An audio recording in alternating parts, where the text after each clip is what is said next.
Dear friends, मैं रामफल मोर advocate Sonipat आपका नोदिला channel में हार्दिक अभिनंदन और स्वागत करता हूं। हम सीपीसी के प्रोविज़न्स के ऊपर चर्चा कर रहे हैं और आज हम पढ़ेंगे ऑर्डर 3 रिकॉग्नाइज्ड एजेंट एंड प्लीडर्स के बारे में। कोई भी मुकदमा हो, अदालत में 3 तरीके से आदमी पेश हो सकता है। एक अपीयरेंस से, एप्लीकेशन है, अपीयरेंस है या कोई कार्य है अदालत का, उसको करवाने के लिए आदमी 3 तरीके से पेश हो सकता है। एक तरीका है पार्टी में अपीयर इन पर्सन, पार्टी खुद में पेश हो सकती है। दूसरा तरीका है बाय हिज एजेंट और power of attorney. Power of attorney जो है ऑर्डर 3 रूल 2 के अंदर जो है डिस्कस की गई है। और तीसरा तरीका है बाय ए प्लीडर, ये ऑर्डर 27 रूल 2 जो है इसके बारे में बोलता है। तो और एक तरीका है person appointed by the government to prosecute and defend the foreign matters, और इसके लिए फॉरेन रूलर्स जो है उनको डिफेंड करने के लिए सेक्शन 85 सीपीसी जो है वो रेलेवेंट है। तो अब इसमें प्रोवाइडेड दिया है that any such appearance shall if the court so directs be made by the party in person, यानी निसंदेह अदालत किसी व्यक्ति को इन पर्सन पेश होने का भी आदेश दे सकती है। ये ऑर्डर 3 रूल 1 के प्रोवाइडेड के अंदर दिया गया है। और इसके ऊपर मैं आपको एक केसला बताना चाहूँगा। केसला है Jagraj Singh versus Birpal Kaur 2007 supreme court cases.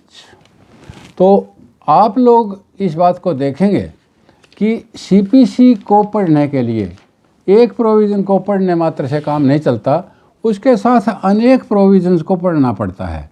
तो आप देखेंगे कि एक बात मैं आपको बताना चाहूँगा कि सिवाय सफिशिएंट या good reason court will not direct the party to appear in person, यानी जब कोर्ट किसी भी आदमी को अपने सामने इन पर्सन पेश होने का आदेश देगी तो वहाँ पर गुड रीज़न या सफिशिएंट कॉज होना चाहिए और उसके तहत वो ऑर्डर करेगी। और इसके ऊपर अथॉरिटी है सल्ला रानी वर्सेस भूषण लाल AIR 1976 J&K पेज 12। यदि ऐसी डायरेक्शन एक बार कोर्ट ने दे दी कि भाई इन पर्सन पेश होना है और फिर भी पार्टी कोर्ट के सामने पेश नहीं होती या कोर्ट के आदेश को नहीं मानती, तो कोर्ट में डिसमिस द सूट और प्रोसीड एक्स पार्टी। यदि वादी को पेश होने का ऑर्डर किया है और वादी पेश नहीं होता तो कोर्ट में dismiss the suit. And in case the order has been given to the defendant and defendant does not appear in compliance of the court order, then suit may be proceeded against ex party। तो इस प्रकार से जैसे एक बार एक वकील ने वकालतनामा दे दिया तो उसे अपने क्लाइंट के बिहाफ पर वे सारे काम करने का अधिकार है जो पार्टी को करने का है। मुकदमे में पेश होना है, राजीनामा करना है, आदि आदि कोई भी कार्य है वो सारे के सारे करने का उसे अधिकार है। आप देखेंगे कि मैं इसके ऊपर एक आपको अथॉरिटी बता देता हूं कि कई बार जो है हमारे सामने बात आती है कि जी वकील बदलना है, या कई बार ये आती है कि जैसे अगली कोर्ट में के अंदर केस चला गया।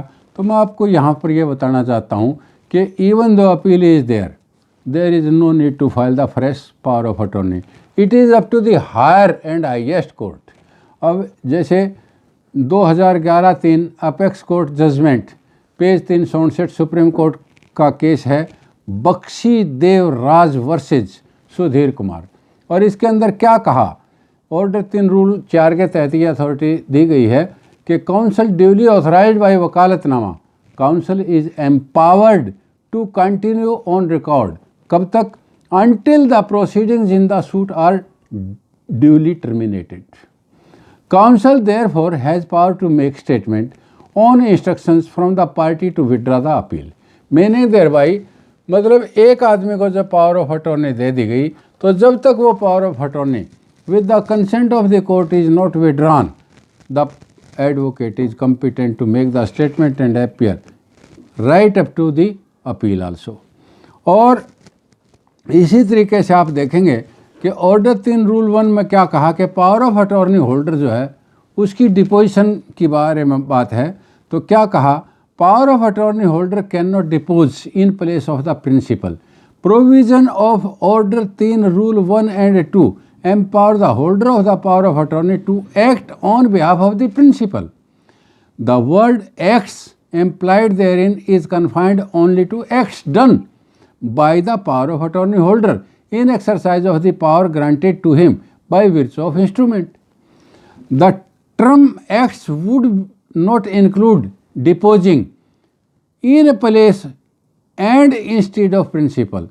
ये S Kesari Hanuman Goud versus Arjun Jehan and others का केस है 2014 2 Law Herald supreme court 1408 page.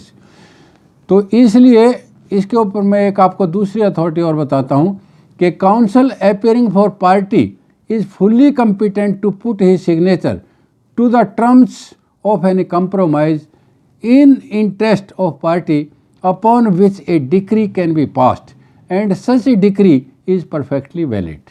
ये केस है Y Salibchand etcetera versus superintending engineer 2014 3 law Herald supreme court 2508।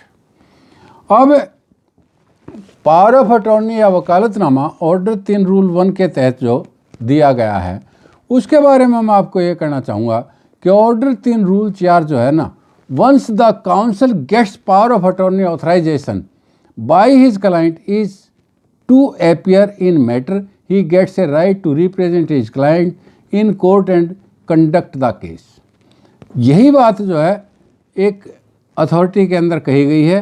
यही अथॉरिटी जो मैंने ऊपर बताई थी 2014 3 लॉ हेराल्ड सुप्रीम कोर्ट 2508 में, इसके अंदर ये भी कहा गया है कि order 23 rule 3 CPC requires a compromise to be in writing and signed by the parties. The signature of the advocate counsel is valid for the said purpose. अब दूसरा इसका क्या है कि रिकॉग्नाइज्ड एजेंट किसे कहते हैं।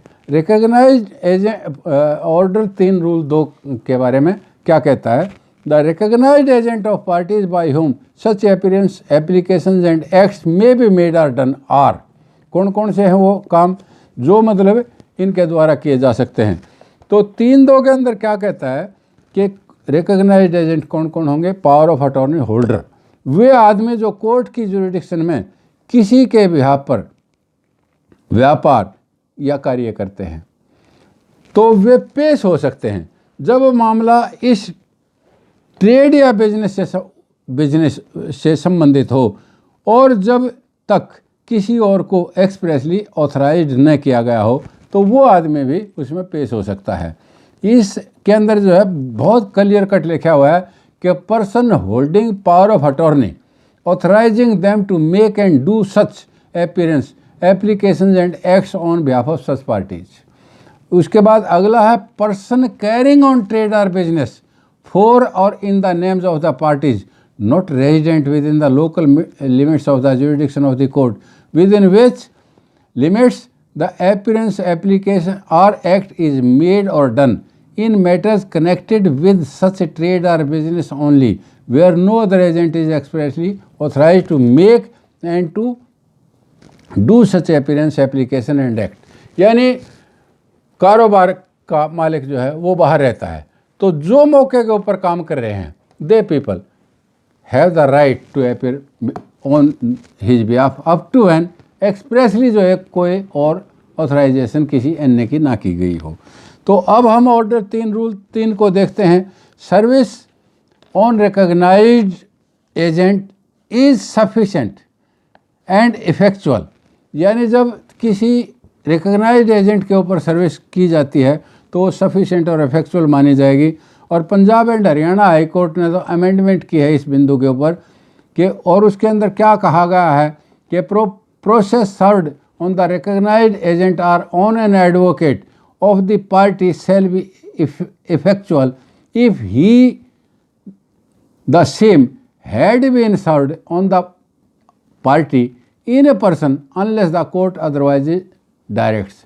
तो इसी तरीके से ये सर्विस मानी जाएगी जिस तरीके से पार्टी के ऊपर सर्विस की गई है। और ये Punjab and Haryana high court ने जो अमेंडमेंट की, इसका नोटिफिकेशन पंजाब ने किया था 11/4/1975 को, और वो नोटिफिकेशन पृष्ठ 303 के ऊपर दर्ज है। इसी प्रकार से 23/3/1975 को हरियाणा सरकार ने नोटिफिकेशन किया था, और वो हमारा नोटिफिकेशन पार्ट 3 के अंदर जो है 189 पृष्ठ के ऊपर दर्ज है। इसी प्रकार से चंडीगढ़ यानी CSD का जो नोटिफिकेशन हुआ वो पार्ट 2 के पेज 95 के ऊपर दर्ज है। अब ये नोटिफिकेशन हो गया। अब 4 जो है अपॉइंटमेंट ऑफ प्लीडर के बारे में है। तो 3-4 क्या कहता है कि no pleader shall act unless he has been authorised in writing by person his recognised agent और पावर ऑफ अटॉर्नी होल्डर। यानी कोई भी आदमी जब तक उसे पावर ऑफ अटॉर्नी नहीं दी गई या वकालतनामा नहीं दिया गया, he can not appear on behalf of the party और द एजेंट। तो इस सारे के ऊपर जो है मैं आपको एक अथॉरिटी बताना चाहूँगा कि 1997 apex court general 122 supreme court CS Venkatesha versus SBI का केस है। और इस केस के अंदर जो है मैं आपको बताना चाहूँगा कि क्या होल्ड हुआ कि वकील को चेंज कर दिया गया था। तो change of counsel, no objection certificate की बात आई कि नो ऑब्जेक्शन सर्टिफिकेट पहले वाले से लिया गया या नहीं लिया गया। तो यहाँ पर यह कहा गया है कि when party has lost the faith, यानी party losing the faith and confidence in the counsel held, advocate can not insist payment of fee a condition to give consent. ये नहीं है कि वह मेरी पहले फीस दो जब मैं कंसेंट दूंगा, this is not the condition. तो इसलिए जब पार्टी ने विश्वास खो दिया तो मतलब पार्टी जो है अदालत में दरख्वास्त दे करके अपना वकील चेंज कर सकती है। अब जो है ऑर्डर 3 रूल 4(2) वो क्या कहता है कि ये जब तक फोर्स में रहेगा, जब तक या तो न्यायालय ने पार्टी की अपीयरेंस पर अनुमति दे दी हो, जैसा कि मैंने कहा कि न्यायालय में परमिशन ली जा सकती है, या पार्टी मर गई हो, या सारी प्रोसीडिंग्स पूरी हो गई हो, तो इस आधार पर जो है वकील ख़त्म हो सकता है। Otherwise he has to appear before the court in all the proceedings. अब जो है इसके ऊपर एक अथॉरिटी है 1997 वाली जो मैंने आपको बताई थी, ये apex court general 122 supreme court, ये यहाँ पर पुनरावृत्ति मैं इसकी कर रहा हूँ। तो अब ऑल आर प्रोसीडिंग्स कौन कौन सी हैं? मुकदमा है या एप्लीकेशन है 144 की, डिग्री होगी, गलती होगी, डिग्री के अंदर गलती होगी तो 152 की एप्लीकेशन है। These all are the proceedings appeal from the decree और the order. If there is any appeal और ऑर्डर इन अपील, डिक्री में है या अपील है, उसकी अपील की गई है, तो फिर भी क्या होगा कि दैट इज आल्सो प्रोसीडिंग। अब कॉपी लेनी है, डॉक्यूमेंट पेश करना है, रिटर्न करना है या अमाउंट रिफंड करवाना है, ये सारी की सारी प्रोसीडिंग्स के अंदर आती हैं। अब ऑर्डर 3 रूल 4 सब रूल 3 जो है वो क्या कहता है कि कोई समय सीमा निर्धारित नहीं की जा सकती। अब समय सीमा निर्धारित नहीं की जा सकती इस बात की बाबत जब सीनियर और जूनियर 2 वकील हों तो राजीनामा सीनियर के कंसल्ट किए बिना जूनियर के पार्ट पर रिस्की है। इसके ऊपर एक अथॉरिटी मैं आपको नोट कराना चाहूँगा, वो आप अथॉरिटी नोट करें। AIR 1975 supreme court cases 609 at page 624। और ये जमीला बाई अब्दुल कादिर वर्सेस शंकर लाल का केस के अंदर ऐसा कहा गया है। तो हम ऑर्डर 3 रूल 4 की बात कर रहे थे।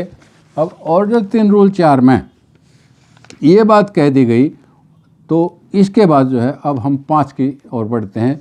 ऑर्डर 5 क्या कहता है कि no pleader who has been engage for the purpose of pleading only shall plead on behalf of any party unless he has been filed a memo of appearance signed by himself or stating, या तो वो वकालतनामा दे या memo दे, अगर वो नहीं देता तो कोई भी वकील वहाँ पर पेश होकर के कोई कार्रवाई नहीं कर सकता। तो उस मेमो के अंदर जो है क्या क्या होगा, नेम ऑफ द पार्टीज और सूट दिया जाएगा, name of the party on whose behalf is appearing ये दिया जाएगा, name of the person who has authorized him ये दिया जाएगा, provided nothing in this sub rule shall apply to any pleader engaged to plead on behalf of any party by any other pleader who has been duly appointed to act in court on behalf of such party। अब जो है 5 क्या कहता है, इसी उसके अंदर जो है मतलब आप देखेंगे कि सर्विस ऑफ प्रोसेस, जैसा मैंने बताया कि वकील के ऊपर सफिशिएंट सर्विस मानी जाएगी। यदि एक वकील के ऊपर सर्विस करवा दी गई तो that service will be deemed as on the party. अब 6 क्या कहता है, agent to accept the service beside the recognised agents described in rule 2 any person residing within the jurisdiction of the court may be appointed an agent to accept service of the process. अब जो है वो agent जो appoint किया गया कि मेरे behalf पर वो आदमी सर्विस एक्सेप्ट करेगा तो service can be effected upon that person. तो अगला जो है 6 का 2, appointment to be in writing, वो राइटिंग में होनी चाहिए, and to be filed in court such appointment may be special और general and shall be made by an instrument in writing signed by the principal and such instrument, or if the appointment is general, a certified copy thereof shall be filed in the court। अब 3 क्या कहता है कि court may at any stage of the suit order any party to the suit not having recognized agent residing within the jurisdiction of the honorable court or a pleader who has been duly appointed to act in the court on his behalf to appoint within a specified time an agent residing within the jurisdiction of the court to accept service of the process on his behalf। तो हम आप लोगों से जो बात कर रहे हैं कि 4-6 के अंदर जो है मैं एजेंट की सर्विस की एक्सेप्ट के ऊपर एक अथॉरिटी आपको बताना चाहूँगा, और वो अथॉरिटी है AIR 1977 supreme court 1334 at page 1335। इसके अंदर क्या कहा गया है कि advocates have to discharge their duties with dignity, decorum and discipline. Advocates are not the agent to their clients but are officers of the court. ये नहीं है कि वो गलत बात कहें। A counsel has no right to go on strike और to remain absent from court. ये भी मतलब मैं इसलिए बोल रहा हूँ कि these are also the judgments of the Honorable Supreme Court as well as by the High Courts। Lichchhi Tiwari versus director land records वाला केस जो है AIR 1981-4 सुप्रीम कोर्ट केसेज 574, इसके अंदर ये कहा गया है। दूसरा केस है AIR 1999 supreme court page 287 Mahavir Prasad versus Jacks aviation, और अपीयरेंस बाय प्रॉक्सी भी हो सकती है, और अपीयरेंस बाय प्रॉक्सी के ऊपर अथॉरिटी है कि AIR 1977 बॉम्बे 126। ये जयंत महादेव वर्सेज गरवारे वाल रॉफ्स लिमिटेड के केस में जो है प्रॉक्सी वाली बात कही गई है। तो हम ऑर्डर 4 पहले पढ़ चुके हैं, लेकिन फिर भी ताकि हम आज इस बिंदु को ख़त्म कर दें और ताकि अगला ऑर्डर 6 और 7 को अगले लेक्चर में लेंगे, तो ये मैं आपको ऑर्डर 4 के ऊपर बताना चाहता हूँ 1 मिनट के अंदर कि suit to be commenced by the plaint. Every suit shall be instituted by presentation a plaint in duplicate to the court or such officer as it appoints in this behalf. यानी order 4 क्या कहता है कि कोई भी दावा जो है वो डुप्लीकेट में फाइल किया जाएगा, कोर्ट के अंदर फाइल किया जाएगा या उस ऑफिसर को दिया जाएगा जो इस बिंदु पर ऑथराइज्ड है। सब सेक्शन 2 क्या कहता है कि every plaint shall comply with the rules contained in order 6 and 7 so far as they are applicable, यानी जिस तरीके से ऑर्डर 6 और 7 के नियम एप्लीकेबल हैं उनके अनुरूप ही हर प्लेंट में उनकी कंप्लायंस की जाएगी। और सब सेक्शन 3 क्या कहता है कि plaint shall be deemed to be duly instituted unless it complies with the requirements specified in rule 1 and 2। 1 और 2 के अंदर क्या है कि डुप्लीकेट होना चाहिए और ऑर्डर 6 और ऑर्डर 7 की कंप्लायंस होनी चाहिए।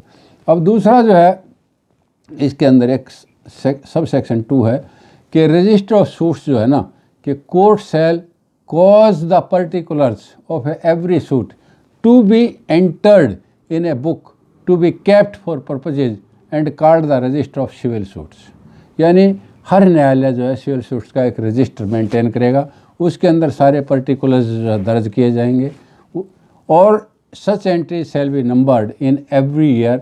जैसे मुकदमे का नंबर लगाते हैं 1430/20, इसके माने मुकदमा नंबर 1430 है और 2020 के अंदर वो दायर हुआ है और उसके अंदर उस मुकदमे के सारे पर्टिकुलर होंगे। अब तो such entries shall be numbered in every year according to the order in which plaints are admitted.